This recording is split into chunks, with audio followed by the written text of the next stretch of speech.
বাজরিকার পাখিকে সেপারেট কেজে পালন করব না কলোনিতে পালন করব, কোন পদ্ধতিতে পালন করলে বেশি লাভ পাওয়া যায়, এই ধরনের কমেন্ট আমার চ্যানেলে প্রায়শই আসে। চলুন আজকে পুরো বিষয়টা ক্লিয়ার করব। তার আগে ভিডিওটিকে লাইক করে দিয়ে চ্যানেল সাবস্ক্রাইব করবেন।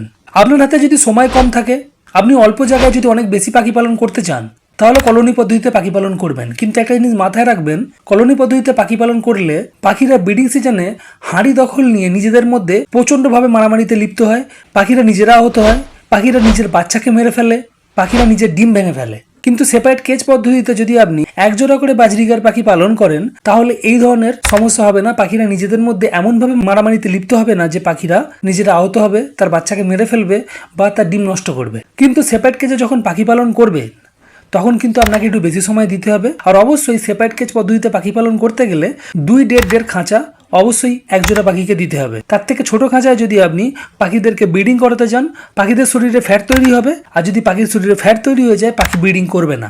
ধন্যবাদ।